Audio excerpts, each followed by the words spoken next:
नमस्कार, आप देख रहे हैं GBN 24 न्यूज। आपके साथ मैं हूं राशि। आइए खबरों की शुरुआत करें।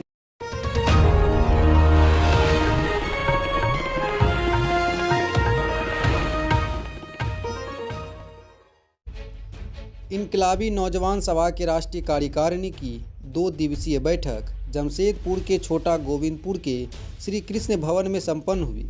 दिवंगत कॉमरेड भगवान दास को श्रद्धांजलि देने के साथ बैठक की शुरुआत हुई। देश भर से आए प्रतिनिधियों ने अपने अपने राज्यों में चले आंदोलन और संगठन पर रिपोर्ट रखी। इससे पहले राष्ट्रीय कार्यकारिणी ने रूस यूक्रेन युद्ध पर गहरी चिंता जाहिर करते हुए रूस से तुरंत हमला बंद करने हेतु दोनों पक्षों से मामले की कूटनीतिक हल निकालने की अपील भी की। साथ ही केंद्र सरकार से वहां फंसे सभी भारतीयों को सुरक्षित देश वापसी की मांग की। बैठक में झारखंड की मौजूदा हेमंत सरकार द्वारा रोजगार के वादे को पूरा नहीं करने व राज्य के युवाओं को भाषा के मुद्दे पर भटकाने पर बात की गई। साथ ही राज्य सरकार को स्थानीय नीति स्पष्ट कर युवाओं को रोजगार देने की मांग बुलंद करने को लेकर सहमति बनी। RYA झारखंड जल्द ही इसको लेकर युवाओं के बीच जाएगा। सरकार की नीतियों और रोजगार के मुद्दे पर वादा खिलाफी के कारण युवाओं में गुस्सा बढ़ रहा है। बिहार और उत्तर प्रदेश में हुए हाल के रेलवे अभ्यर्थियों के आंदोलन ने इस बात को साबित किया है। RYA ने इस आंदोलन में सक्रिय भूमिका निभाई और 28 जनवरी के बिहार बंद का व्यापक असर भी दिखा। झारखंड और उत्तर प्रदेश सहित अन्य राज्यों में बेरोजगारी के खिलाफ यह आंदोलन फैल रहा है। दूसरी तरफ संघ और भाजपा द्वारा युवाओं को उन्मादी बनाने की कोशिश की जा रही है, जिसके खिलाफ भी हमारा संघर्ष जारी है। सांप्रदायिक मुद्दों से हटाकर रोजगार और अधिकार की लड़ाई में युवाओं को शामिल करने के लिए हम लोग लगातार प्रयास कर रहे हैं। वह लड़ाई आगे भी बढ़ रही है। आगामी 9 मार्च को बिहार के युवा रोजगार अधिकार आंदोलन के तहत पटना पहुंच रहे हैं। आगे इन बैठक में क्या कुछ कहा, देखिए पूरी रिपोर्ट।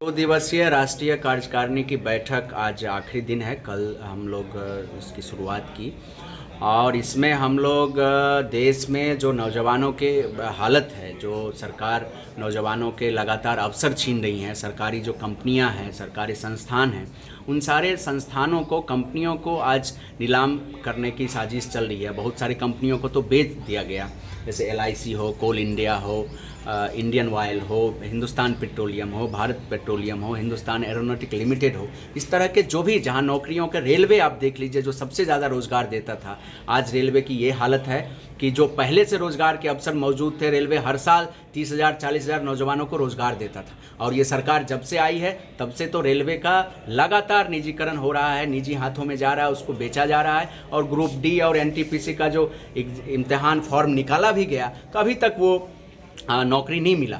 और ऊपर से नौजवान उसके खिलाफ प्रोटेस्ट कर रहे थे तो उन पर लाठीचार्ज किया गया, उनका क्रैकडाउन किया गया। तो ये जो पूरा सिचुएशन है, इसी को लेके ऐसे परिस्थिति में RYA जैसा संगठन, इनकलाबी नौजवान जैसा संगठन क्या भूमिका अदा करेगा, इसकी रूपरेखा योजना हम लोगों ने यहाँ 2 दिन की मीटिंग में बनाया है। और देश भर में जो पूरा नफरत का माहौल बनाने की कोशिश चल रही है, अभी आप देखिए उत्तर प्रदेश में चुनाव हो रहा है और उस चुनाव में यूक्रेन में जो रसिया का जो युद्ध चल रहा है, रसिया का जो अटैक चल रहा है, उसके माध्यम से एक उन्माद का माहौल बना के और उसमें चुनावी फ़ायदा उठाने की कोशिश सरकार कर रही है।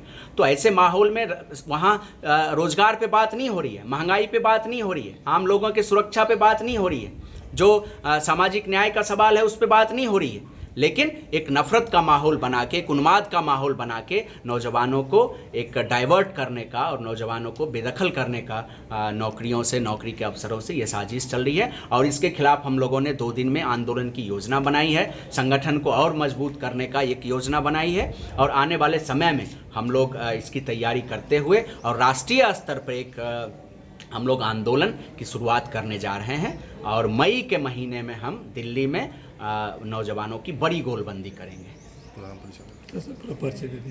नीरज कुमार, मैं राष्ट्रीय महासचिव हूँ इनकलाबी नौजवान सभा RYA का। इस बुलेटिन में फिलहाल के लिए इतना ही। अपडेट्स के लिए आप बने रहिए हमारे साथ। नमस्कार।